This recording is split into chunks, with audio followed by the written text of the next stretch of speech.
There's another sheet we're signing on this. I'm gonna try.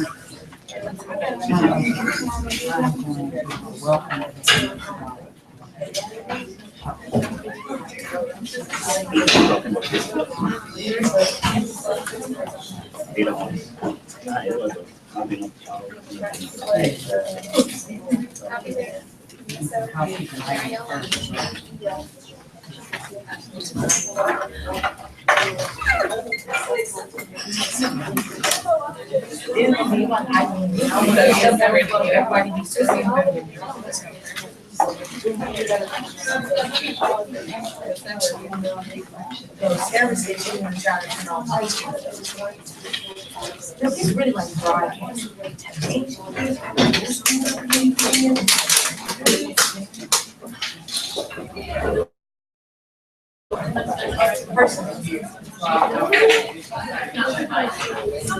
Like a clicker or just use a mouse? It's me.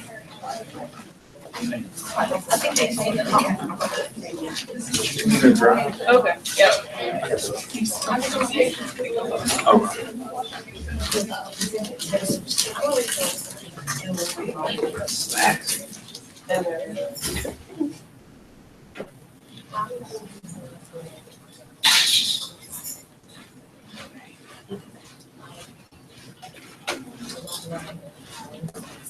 Good afternoon, everybody. Good afternoon. How's everybody doing this afternoon? Good. I want everybody to move up as close to the front as you can so that we can see and hear and allow the latecomers to fill in the back. So if you would, face up front, move up front.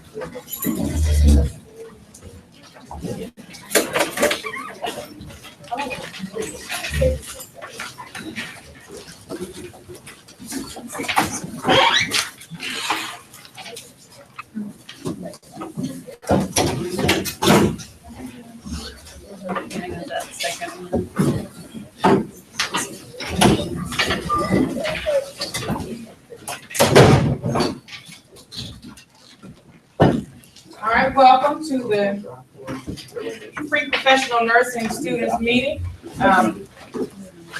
I know a lot of you could not attend the student assembly that was held last week, the students assembly and the white coat ceremony, because your schedules conflict with the time that we had in the student assembly. So we wanted to take this time to pull you all together, to welcome you, to review some things, and then we're going to have a couple of the student nursing organizations to speak with you.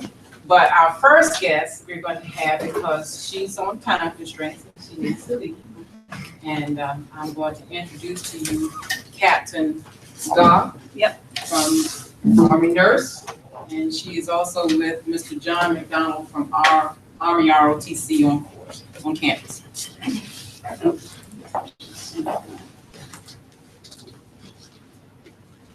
all right. It's very sensitive. So Good evening, everyone. My name is Captain Guy, like she said. I'm here just to give you a basic overview of being an Army Nurse Corps officer and different avenues that you can get to that point if anyone is interested or has ever thought about it. I'm going to give you an overview. Okay, so I'm going to talk about what it's like to be an Army nurse, the path to becoming it, the different ways that you can serve, whether that be active duty or the reserves or the guard, different assignment locations for active duty, and talk a little bit about deployments as well. So first of all, I kind of want to get a feel for what everybody thinks about the Army. What have you heard or thought about related to Army nursing? Anybody have any ideas of things that they've heard? What's an idea that you have? I don't have one. Okay. Some people think of like TV shows like MASH and stuff like that. I'm going to put this picture up here, but I'm going to give you the facts about what it's like to be an Army Nurse Corps officer. Maybe some huge. So congratulations on picking nursing as a profession.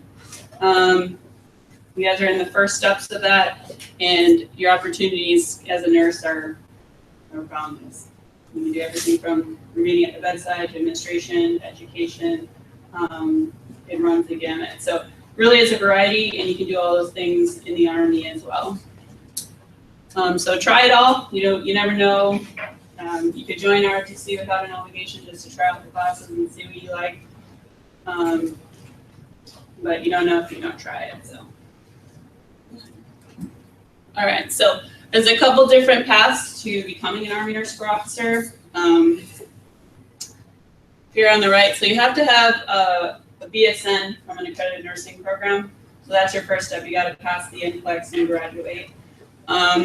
There's the ROTC option, where you take courses while you're in college, and then once you graduate and you've also completed your requirements through ROTC, you'll be a commissioned officer and commissioned into the Army Nurse Corps.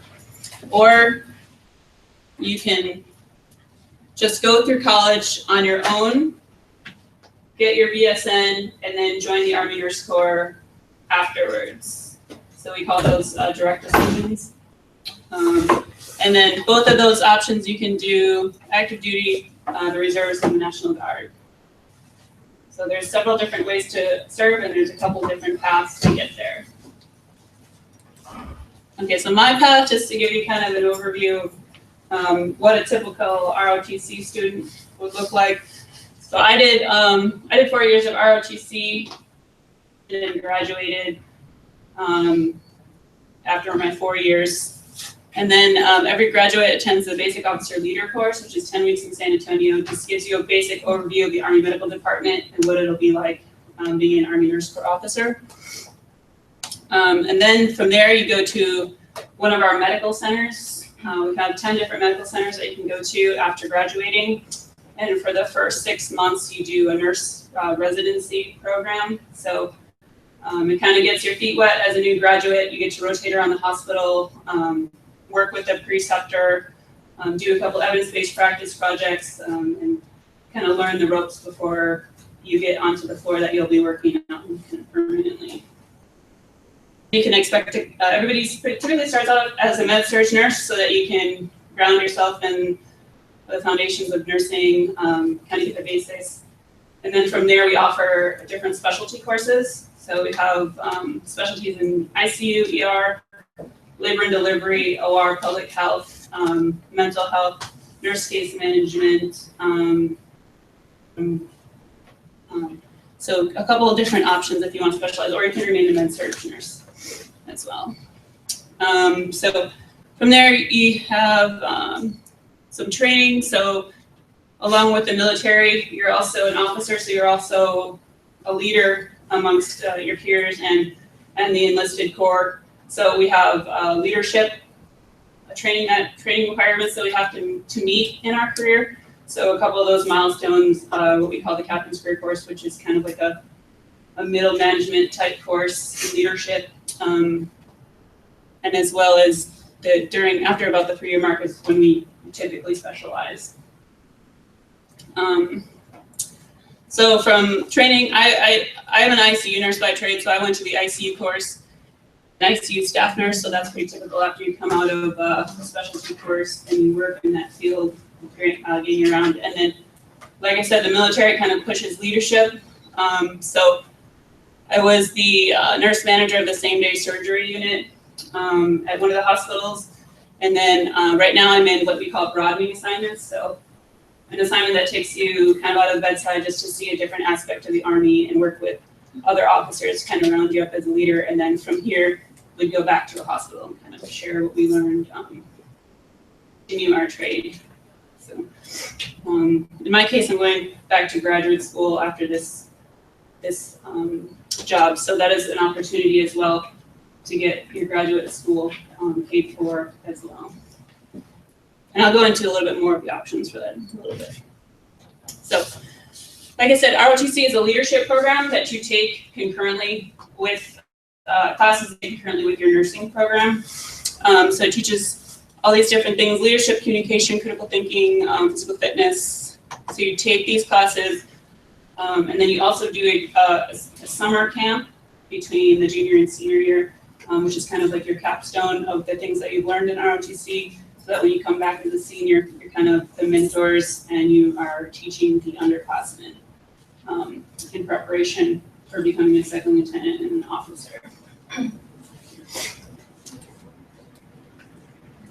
Okay, so, and then Army nurses, we do offer the nurse summer training program internship, where you work one-on-one with an Army nurse corps officer. It's a 28-day intense preceptorship. It's 120 hours, between 120 and 150, where we send you to one of the Army's medical centers or hospitals throughout the country, and some are overseas as well. We work one-on-one with the nurse corps officer. And most of the students that come back say it's been the most rewarding kind of clinical that they've had. It's a great opportunity. So once you commission, like I said, you got to graduate from an accredited school with a BSN. You'll be an officer in the Army. There are certain criteria as being in the military that you have to pass. So physical fitness tests, security clearance. There's a couple other stipulations, but for the most part, those are pretty easily managed. And if you have further questions on what those are, Mr. McDonald can guide you through that if you're seriously considering it.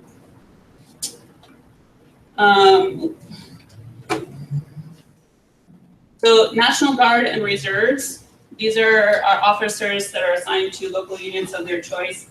So the reserves are kind of throughout the nation, so they have reserve units everywhere. And then the National Guard is the state level service, so like the Virginia National Guard only covers and is mandated by the state of Virginia, versus the reserves, you could live in Virginia and you could drill like in North Carolina or something. So there's not really stipulations. Most of the medical corps is in the reserves, so if you were considering it, you would want to look more to the reserves because that's where the medical units are. There's not a whole lot of nurse slots in the National Guard, just kind of by design.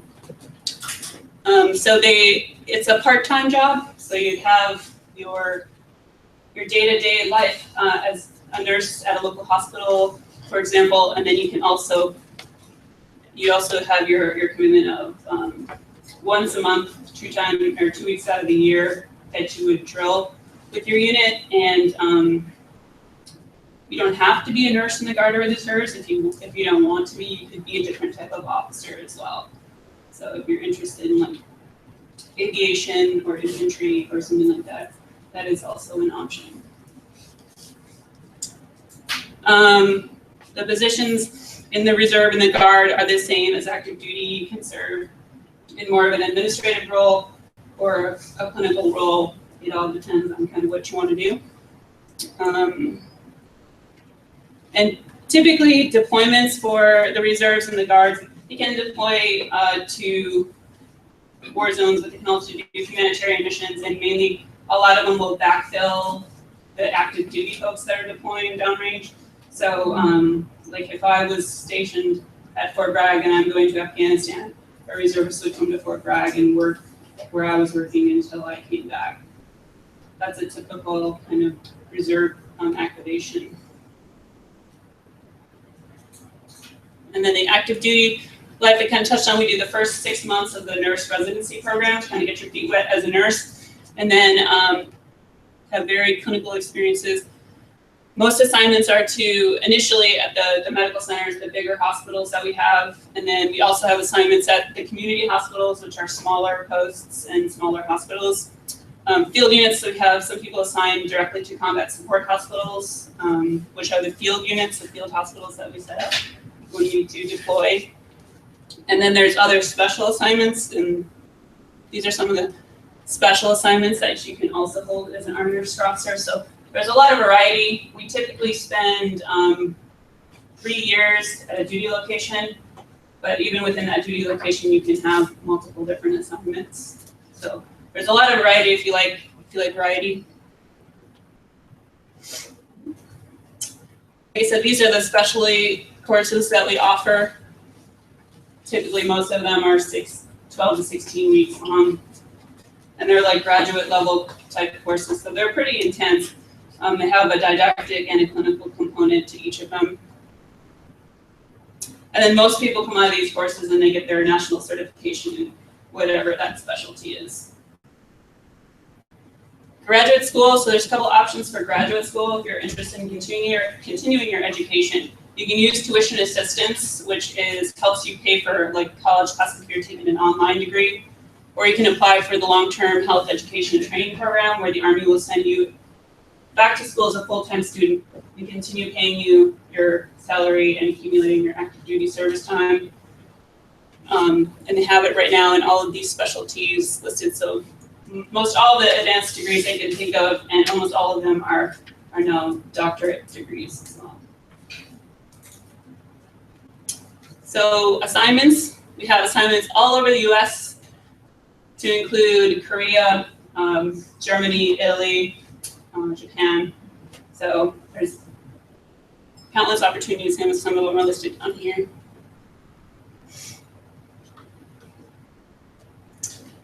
We do deploy worldwide, mainly in combat support hospitals, which are the level 3 of care. So if somebody is injured on the battlefield, they'll usually get some on-site buddy care and then be transferred to a combat support hospital where we would stabilize them until we can get them to Germany, which is our main staging post on the that side of the world, and then Hawaii on the other side of the world. And then from there, they would come back stateside. So there's a couple levels of care. The combat support hospital is the most common places where you'll find nurses downrange, but you can also find them as flight nurses on the helicopters, picking up casualties or injured people from the battlefield, bringing them to the combat support hospitals. We also have forward surgical teams, which are small, like 20-man teams that can do field surgery right there, stabilize the patient before they go back to the combat support hospital. And then we have some people deploying with special forces and working with them. And then, like I said, the backfill mission and the humanitarian mission are typically for the reserves. So this is the kind of current, I kind of talked about this already, but this is the typical pattern for the beginning phases of a nurse. So the active duty commitment is 4 years. So this is kind of like a 4-year kind of typical path for somebody. And if anything, I tell people like in 4 years, that goes by like that. And to have, school paid for and you having your foot in the door with jobs and experience, and the Army pushes tons of education, like all these certifications that you get out of it, it's a really, really great opportunity. But let's see. Are there any questions at all? Kind of the overview.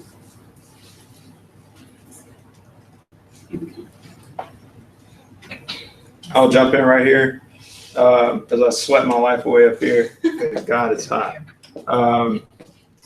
Mr. McDonald, I'm here on campus, Captain Guy's station down at Fort Bragg. If you do have questions or have some interest, I'll leave my business cards in here because I'm going to wipe my head off. And just shoot me an email, give me a call, and get those answered. Ms. Ruiz is also in ROTC, even though she didn't say anything during this presentation. So if you have questions from the cadet standpoint, feel point of contact here. All right? All right, thank you all.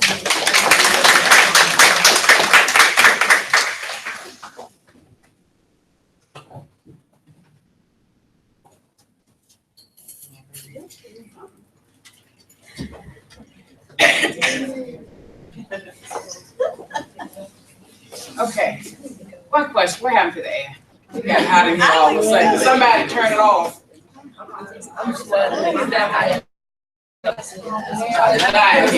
Okay, all right, we have, 2 student organizations represented today that want to talk to you, for a few minutes. We have the Student Nurses Association, and then we have Chi Eta Phi, the nursing sorority. So I'm gonna ask the Student Nursing Association to come up first, followed by representatives from Chi Eta Phi.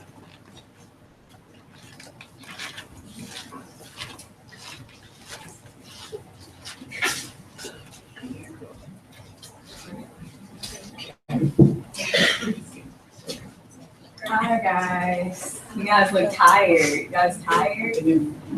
Okay, so my name is Malika Safir. I'm a 3rd year professional nursing student. I'm Michelle. I'm also a 3rd year professional nursing student from Chicago. And we're representing SNA. So just going a little bit off the mission statement for SNA. So our mission is to advance professional nursing practice through student mentorship, community service, and scholarship. Opportunity that you want to take advantage of. Last year, I know we had many mentors. I actually got a few numbers of seniors who graduated from the nursing program. It's a good opportunity because, again, you guys are sophomores, so we've been in your shoes. We know, exactly how it is, of course, balancing nursing with a social life and everything else that you want to participate in. As far as community service, last year we went to a few soup kitchens and even the daycare center that's on campus. We volunteered with the younger children there as far as teaching them hand washing and just oral care.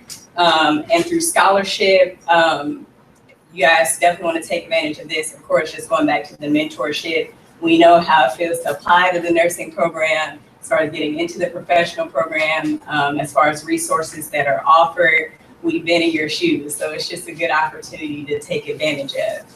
And also, it's a good organization to just, put on your resume, to network. I know I still communicate with a lot of the people that graduated, and they still help me and guide me through whatever I'm going through right now. So this is a good opportunity to network with other nurses, and it'll also be other grade levels. So it'll be like people from the senior class and junior class as well that'll be in the organization to help you guys and guide you guys. And it's also like a good bonding experience as well. Like we get closer. We host Christmas parties, and so it's like a good little, just like a little breather of fresh air, and like you're not in class, so just like a really like relaxing club. And I feel like you guys should all get involved. The meeting is next Wednesday at 4:00. And in this room. And there will also be like little refreshments for you guys as well. So come on out. All right.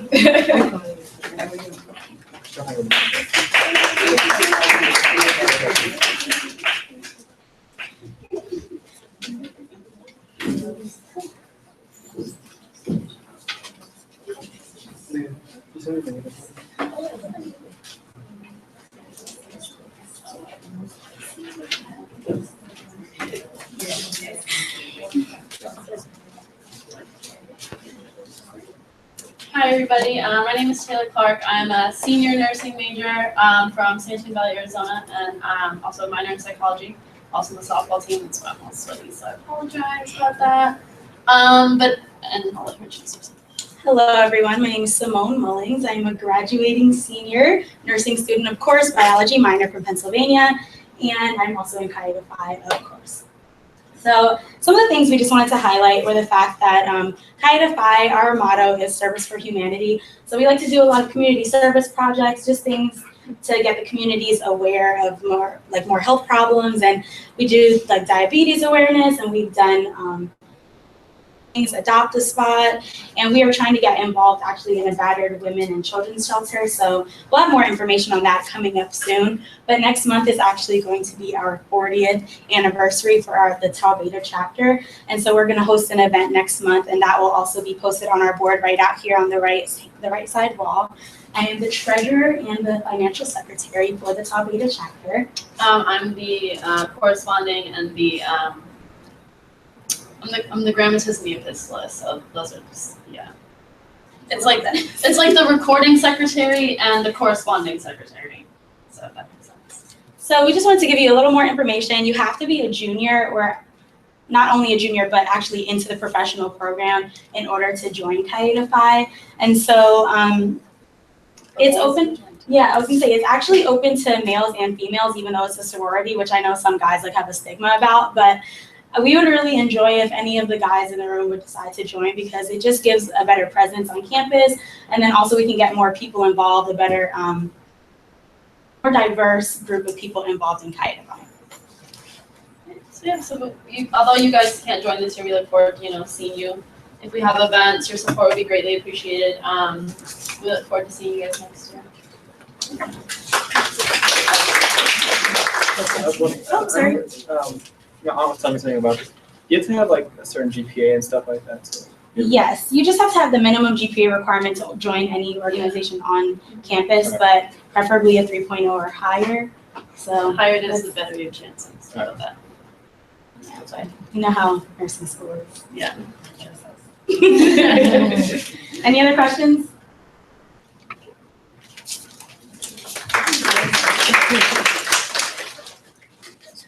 Thank you all for coming out. Two very important organizations that you can get involved in and benefit you, and your participation would also benefit them. At this time, I'm going to bring up Ms. Pendergraft, who is a department chair for the School of Nursing main campus, and at the same time, I'm going to pass out some snacks. So, pardon the interruption.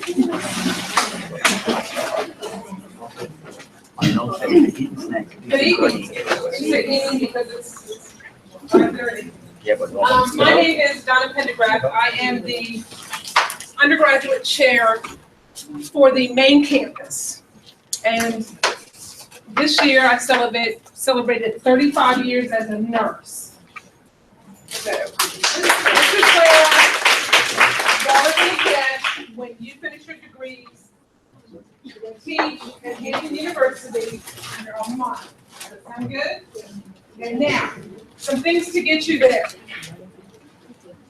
Math and science GPAs. Science GPAs are going to get you where? They're going to get you into the professional program. So concentrate on what grade in sciences? B's, A's, and your math. If you have questions, we are here to help you. My office is down in 110 Suite. My office is 112. If you need to come by and see me, make an appointment, I'll be glad to sit down and talk with you. We're here to help you be successful and become nurses. I have been at Hampton for 6 years now, and I have been the undergraduate chair for 5 of the 6 years I've been here. Success, we want you to be successful. It's nice to see men. There are not very many male nurses in the workforce. I actually was married to a nurse. It was interesting at home, but men are very welcome in nursing.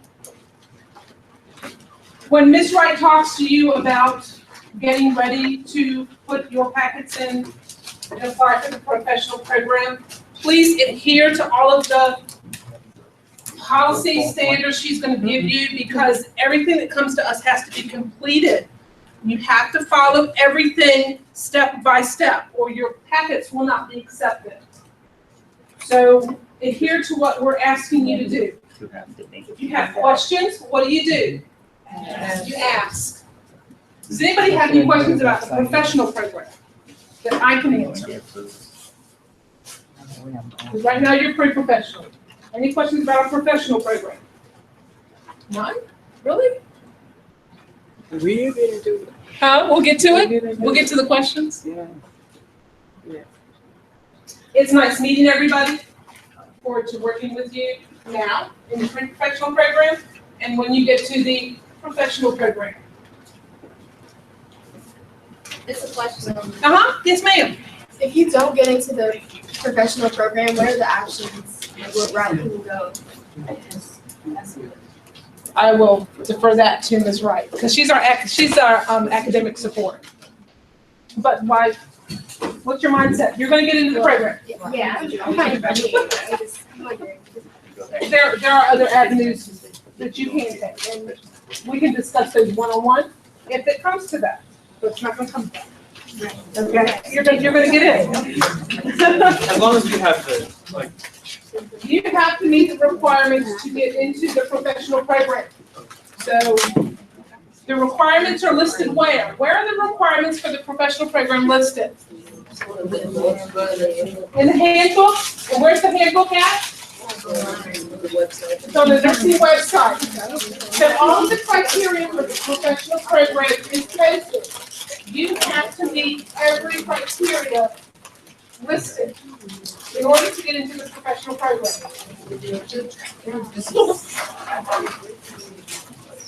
So familiarize yourself with our website and everything that's on our website. There's a lot of information on the nursing website for Hampton University. Any other questions?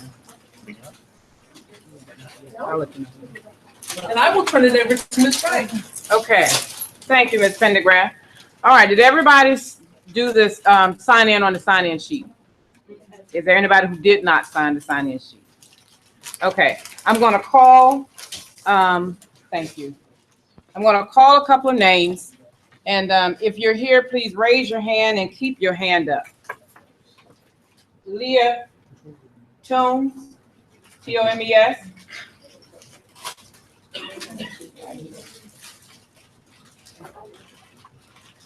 Asiana Folks.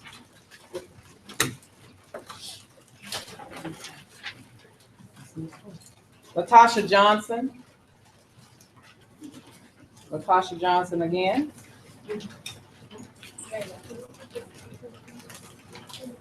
Mackenzie McLeod. Alexis Liberman. Amani Miller. Adriana Rochester. Brandy Harris.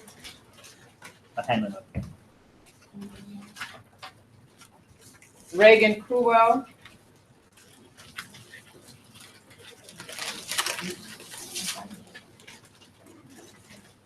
And Latika Jones.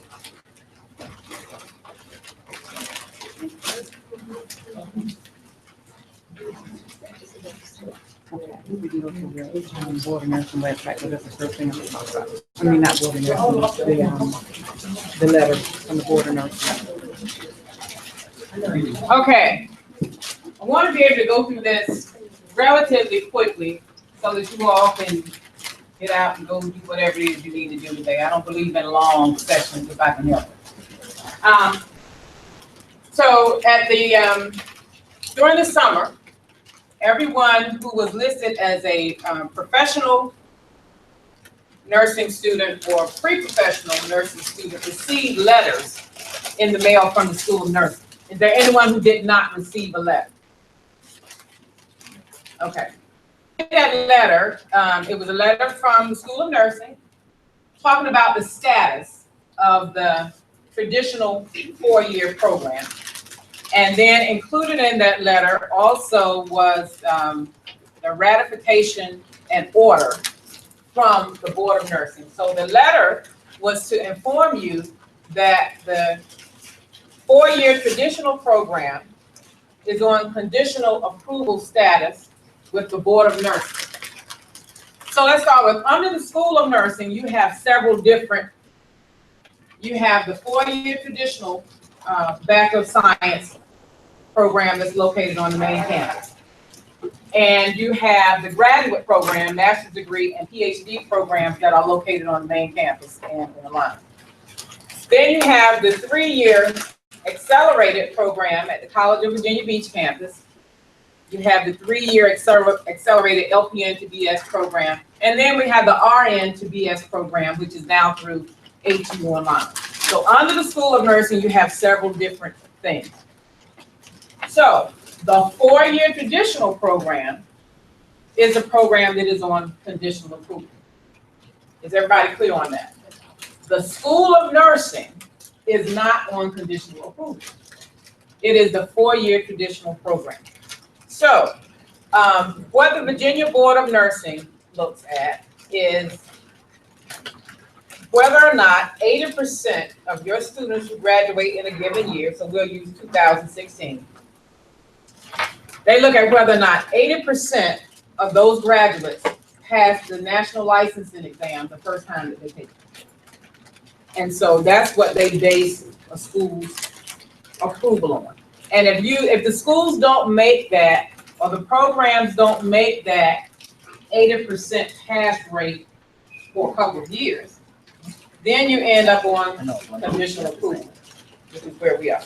So one of the conditions that we have to meet is that we had to be at 80% first-time test takers pass rate for 2016. And we made 80% for 2016. So prior to that,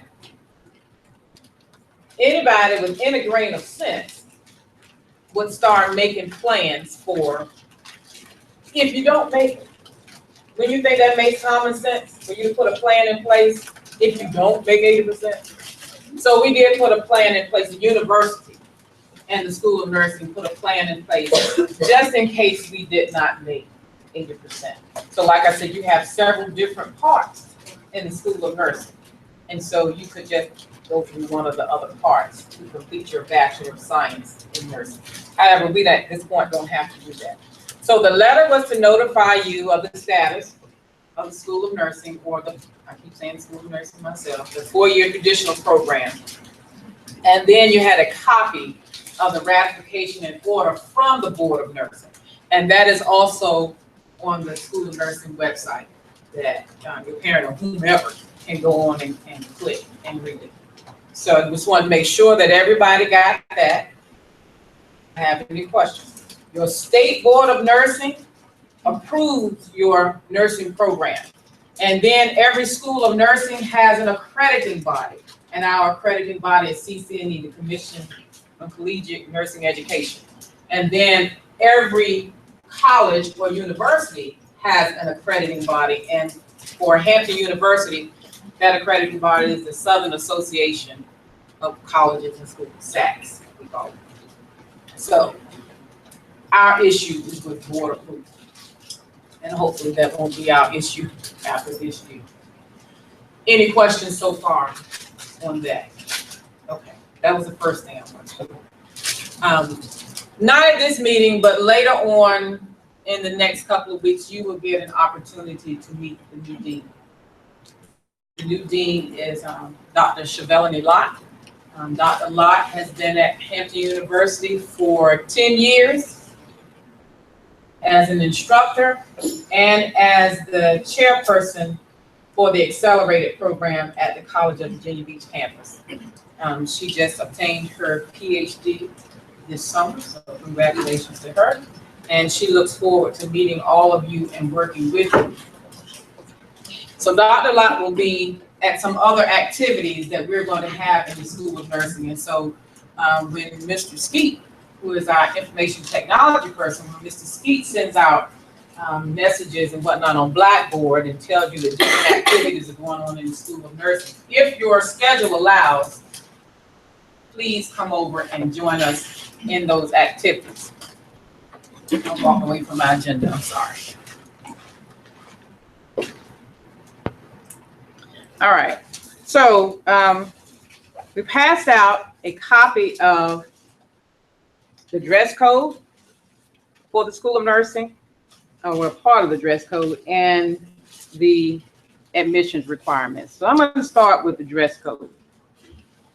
And I wish the juniors and seniors had remained in here because they out of dress code. Well, seniors were out of dress code today. Whenever you have class within this building, or you have to conduct business within this building or come to a meeting within this building, you're either supposed to be in your scrubs or you're supposed to be in business casual attire. And business casual attire is not jeans. It can be khakis, It can be dress pants with a shirt, blouse. It's not what you all have on today. Okay, so everybody gets a pass today. Okay, attire. If you're not in class, your attire is business casual. Okay, if you're in class, it's the scrubs and whatever else comes along with the scrubs. On the dress code sheet, it talks about makeup, it talks about neatly trimmed beards, it talks about hair color, it talks about piercings, tattoos, excessive makeup, and what has been added to the handbook for this year. You know, somebody always causes us to have to add something to the handbook.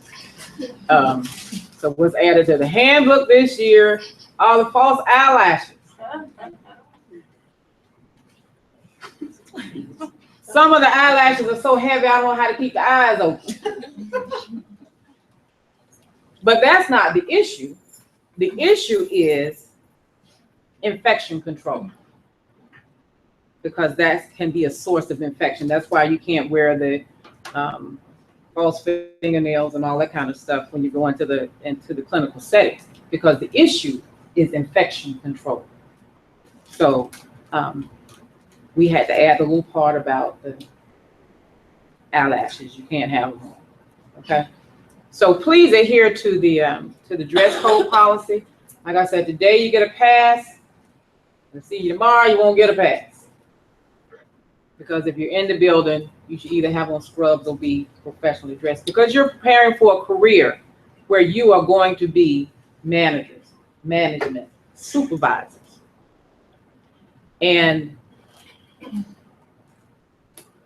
I'm live streaming.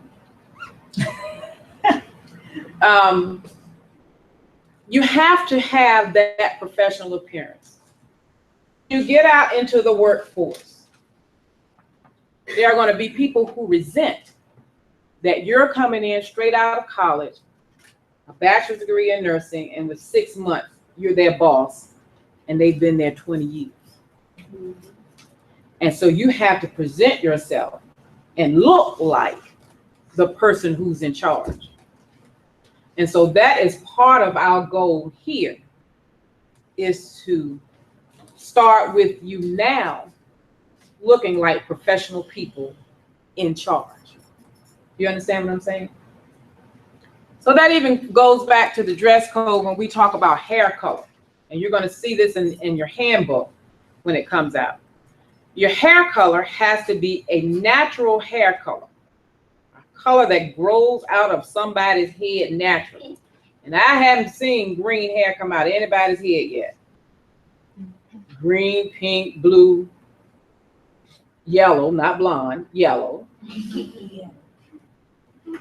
red.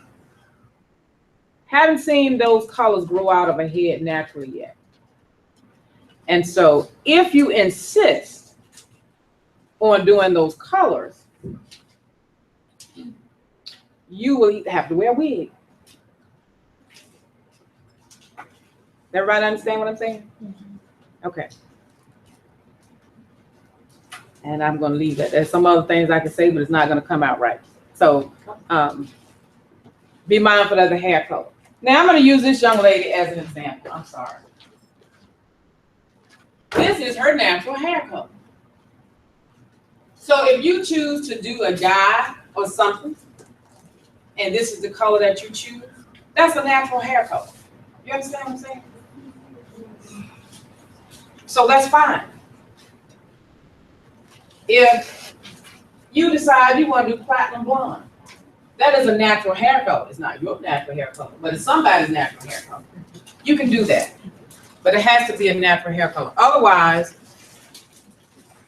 when you go into your clinical settings, you will have to wear a wig. And we have students who have chosen to wear wigs, and that's okay, as long as it's a natural hair color. Okay. We also passed out a copy of the admissions requirement. And that's what we want to look at now.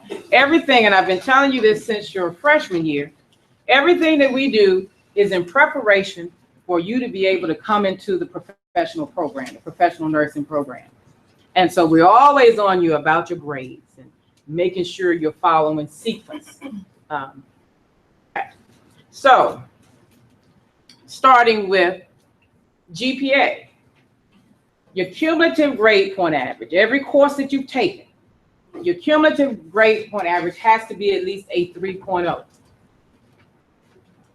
Your math and science grade point average, required math and sciences, because we do have people who change majors from biology or whatever and come to nursing, or students who transfer in and they were science majors, whatever school they were at, or they were required to take different courses.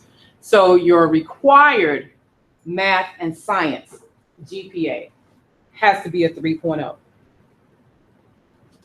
Then in January, you all will take the HESI A2 admissions test. And the required score at this point in time across the board is 75. So the subject areas that are covered on the HESI A2 are reading comprehension, grammar, vocabulary, math, biology, anatomy and physiology, and chemistry. Those are the subjects that are covered on the HESI A2. So you can purchase a study guide for the HESI A2. And if you have not already purchased those, I would suggest that you purchase them now so that you can start doing some of the practice questions in areas that you aren't sure of, that you need additional work on. You can also utilize khanacademy.org, KHAN.org. You can use them for your subjects that you're in now, whatever math and sciences, English, or whatever you're in now. Khan Academy is a free site that walks you step by step through areas that you're struggling with. And so please utilize that site, utilize that with the HESI A2 study guide if you need to. So the HESI A2 is administered in January, the 3rd and 4th Saturday in January. We offer it twice because you are allowed to take it twice. The first time you take it, if you don't obtain the score that you need, you can take it again the following week. With the HESI A2, once you take the test and you don't have the score that you want, there's a remediation component. Correct, Mrs. Skeet? There's a remediation component where you can go in and look at the areas where you didn't do that well and do additional practice before you come back to take the test. Okay? Yes, ma'am. Is there a fee for that test? There is a fee for the test. What was it last year? $35? It was $35, but it's whatever the company charges. The company is Elsevier. And so you don't pay us any money. You go directly, and we'll send a link out. You go directly to Elsevier and you pay for the test and register for the test online with them. We don't get any money from that. Yes. Will physics still be on the test? Physics? Physics? Oh, no. No, physics is not on the test for us. Okay. No, just those subjects that I listed, the ones that are up there. The reason she asked because on the flyer that they sent us, it does have physics, but that's not mandatory for you guys. Yeah, that's not one of the areas that we include on the test. Yes. So like, as soon as we press submit on our test, we get our result. Yes. Wow. Yes. It's the entire test, it all takes 6 hours.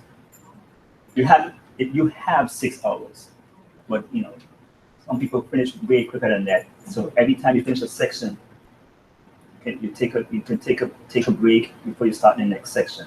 But you have 6 hours to complete all sections. So if you practice ahead of time, my recommendation is some people, they do the easy parts first. save the harder parts last, or they do it in reverse. So whichever is best for you. But just know that, as Ms. Wright said, whatever grade you get that first time individually and cumulatively, that's what you get.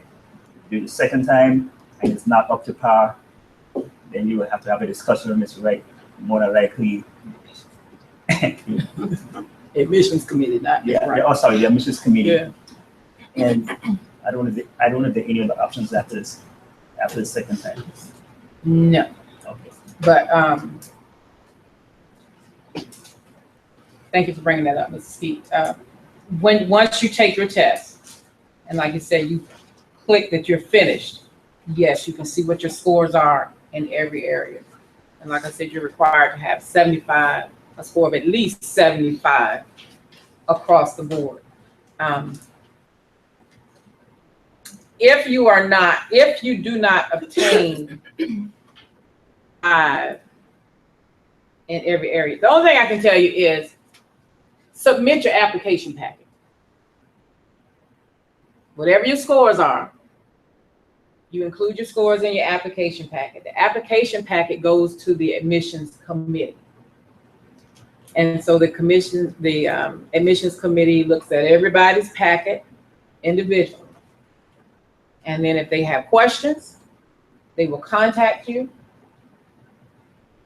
If you have questions of them, once you receive your decision letter, you may contact them, but I won't dare say don't apply, but I will say don't apply if you don't have that 3.0 cumulative. If you haven't successfully completed all of the courses that you're supposed to have completed, because you will be enrolled in courses at the time that you apply. You will be enrolled in that spring semester. So let's say the committee sends you a letter stating you have been provisionally accepted into the professional nursing program. If you get a provisional acceptance letter, the provision is you successfully complete the courses that you're enrolled in the spring.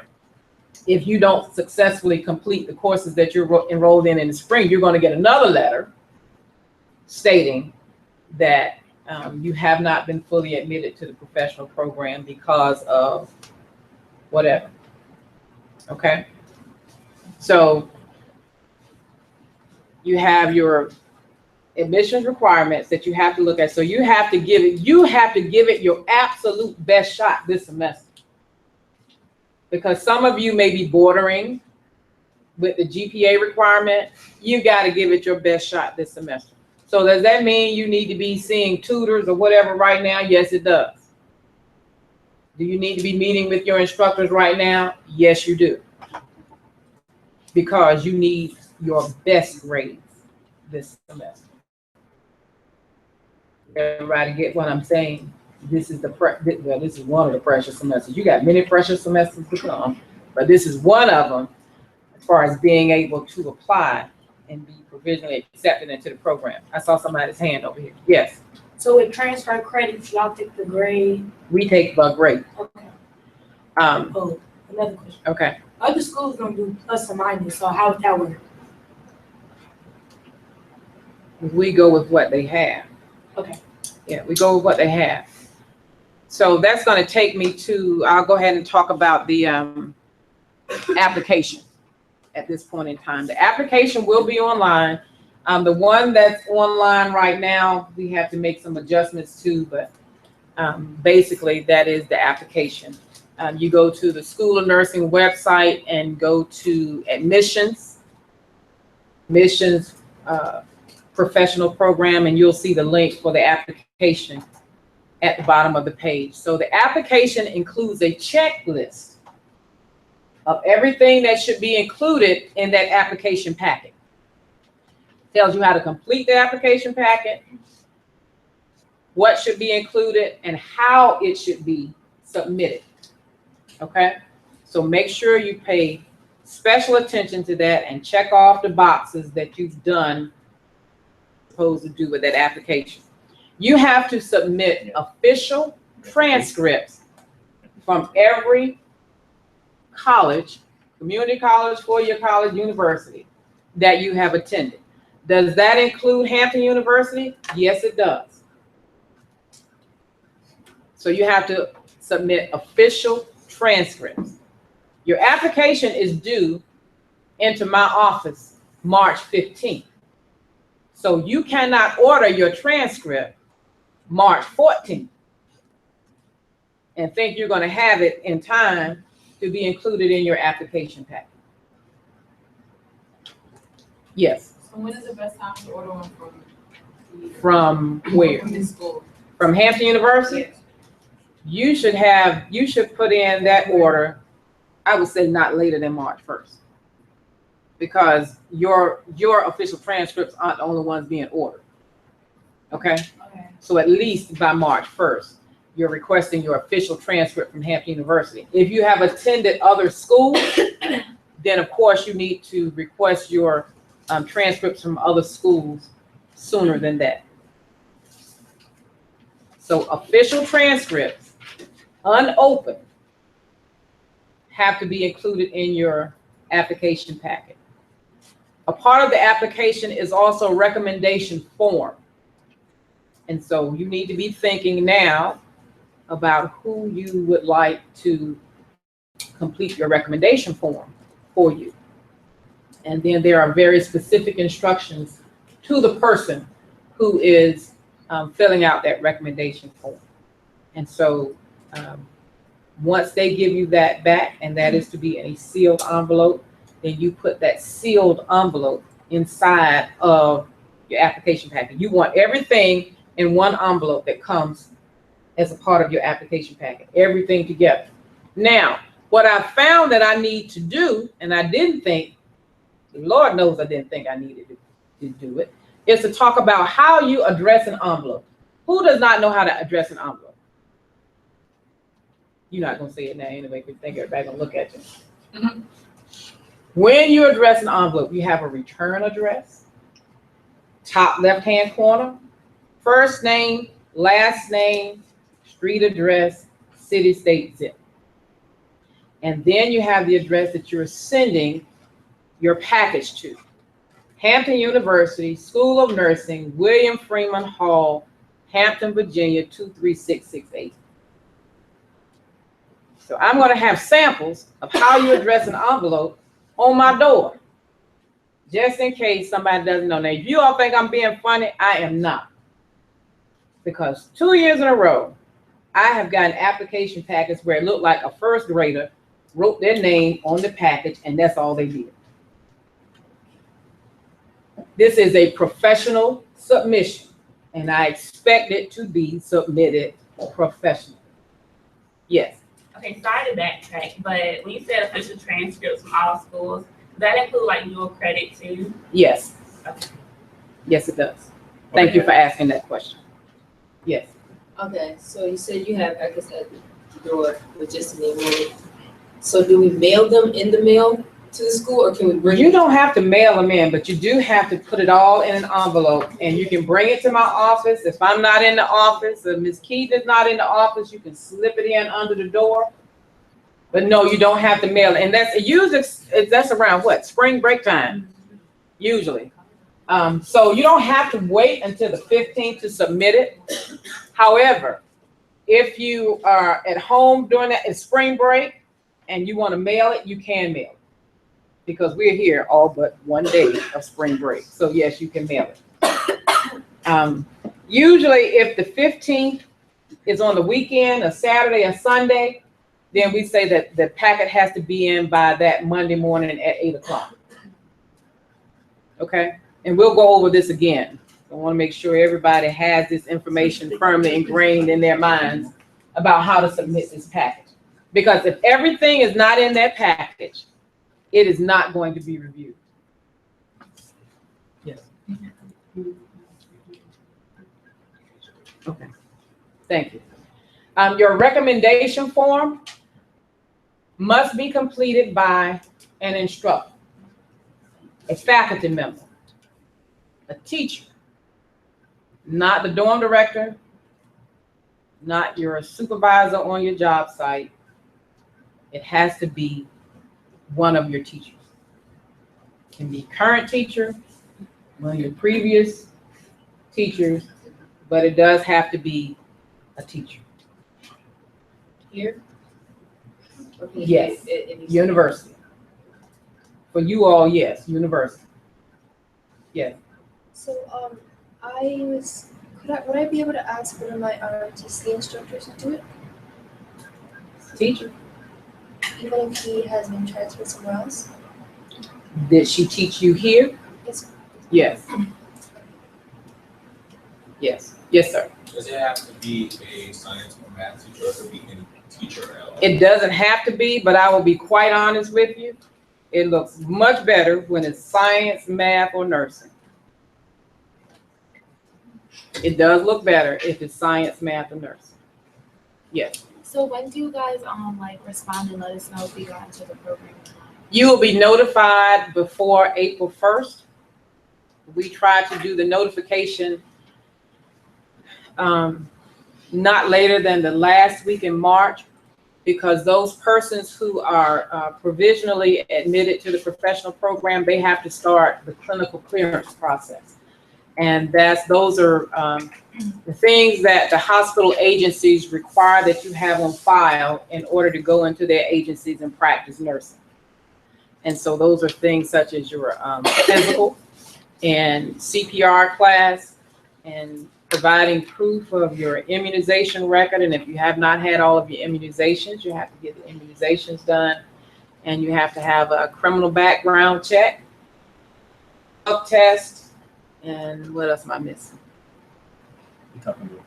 Clinical clearance. Drug test, I think that's it. the immunizations, and the background check. CPR must be healthcare provider through American CPR class can only be done through American Heart Association healthcare provider class. And I strongly urge you just to go ahead and do the 2-year certification. And your insurance. And your liability insurance. Everyone who goes into the healthcare agency to work, you must have liability insurance. And that is insurance that protects for lawsuits.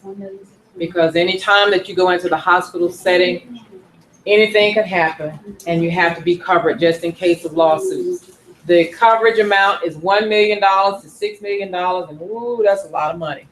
But the premium might be about $50, $60 for the year. So we will help you with that.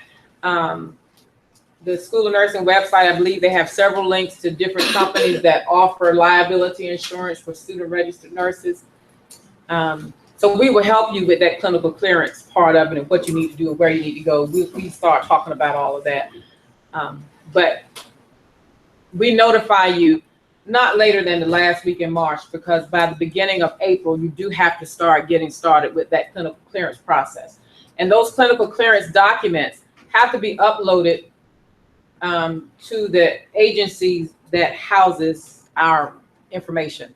And that is Castle Branch is the name of the company, and it has to be uploaded on their site not later than May 1st. And then we would also need to get you the information on the clinical uniforms that you have to have, because they would have to be ordered as well. Yes, ma'am. Just to reference to a question that someone had earlier, what happens if you're not accepted? What happens if you are not accepted into the program? Well, you should have the option of being able to apply the following year.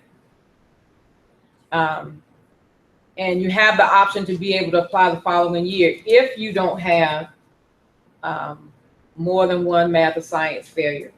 And if you don't have more than one nursing failure, you're eligible to apply the following year, which we do have some people who take advantage of that option, quite a few. We will have a program starting. It won't start this year, but we will have a program starting in health care management, healthcare administration. That will be an option for you the following year. However, if you don't get in this year, we do have students who decide to reapply the following year. But what I will tell you is, at this point in time, we don't have a cutoff. So it won't be that you won't be accepted because we have too many students.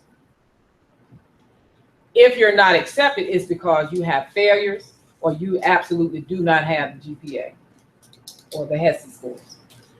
So whether or not you get accepted is going to be on.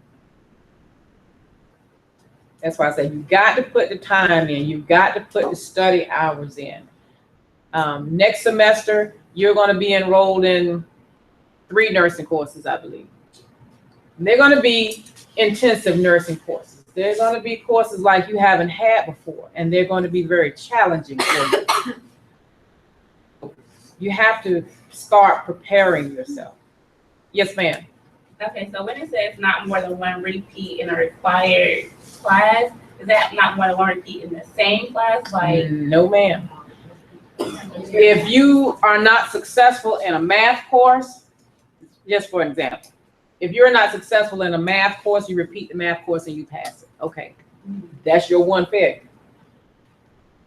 If you turn around and not successful in a science course, you're no longer eligible for the program. If it's a nursing course and you're not successful in a nursing course, okay, you got another opportunity. If you're not successful in a second nursing course, then you are no longer eligible or a part of the program. okay, so what happens from there? You change your major? What happens? Like if you fail more than one nursing class. You fail more than one nursing class. Do you change your major? Yeah, so what happens if you're not? You change your major. Gotcha. You change your major. So let me help you understand, because a lot of people think that, ooh, we're so hard, we're so this, we're so that, we're so strict. Majority of nursing schools, some of your nursing schools, they get 450, 500, 600 applications to their nursing programs. And on their websites, you will see that they say that the minimum GPA requirement is a 3.0 and blah, blah. So get excited about that. But the reality is, with 400, 500, and 600 applications coming in, and they may only take 75 students. Most of those 75 students that they admit, GPAs will be between 3.7 and 4.0. Then you have a lot of programs where if you have one nursing failure, that's it.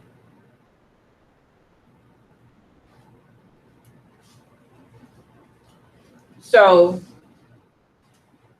while you have an opportunity, and that is one of the main purposes of nursing programs at HBCUs, while you have an opportunity to get into a professional nursing program and become a bachelor's prepared registered nurse, do everything that you can to get into it.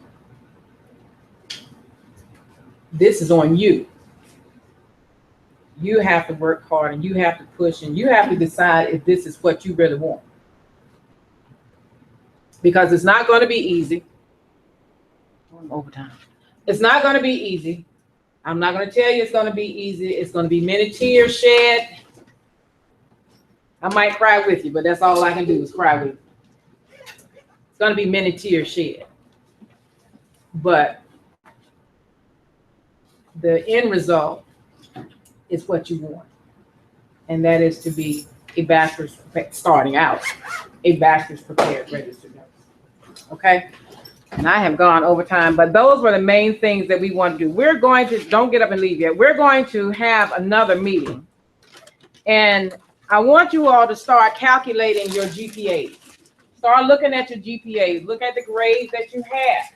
Look at your math and science GPAs. You can look at your unofficial HUNet transcripts and figure out what your GPAs are. You add together the quality points, you add together the number of credits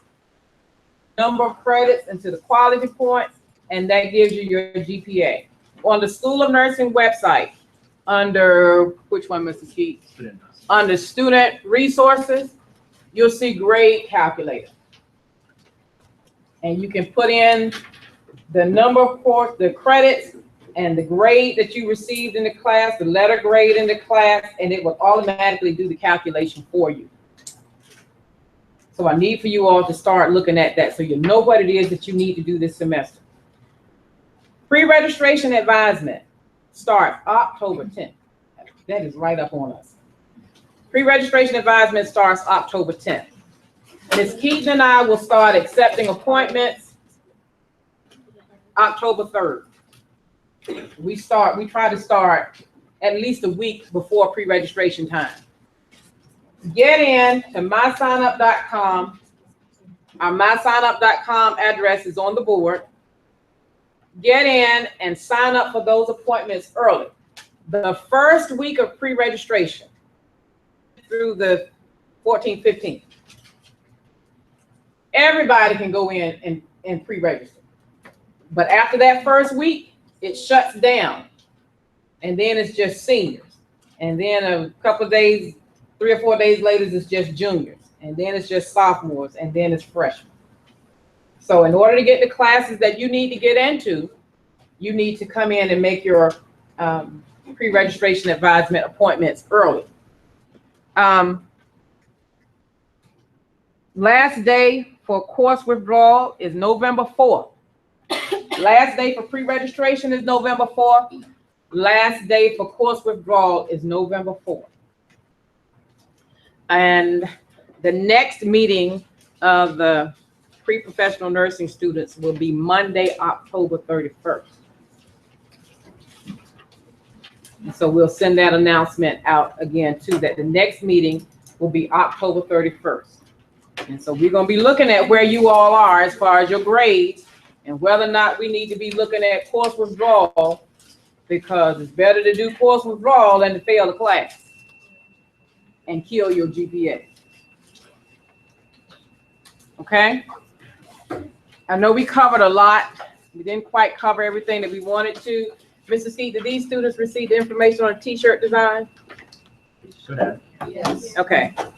So any of you who are graphically, artistically inclined or have friends who are, you want to submit designs for the t-shirt contest, please do so. The deadline, I believe, is on Friday for submission of those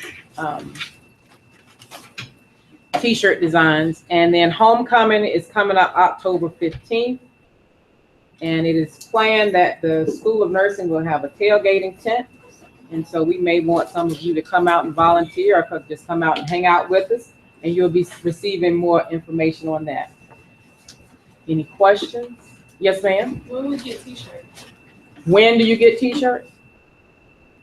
The plan is to have them before homecoming. That's why we need the designs by the 16th so that we can select the winner and get the t-shirts printed. Okay?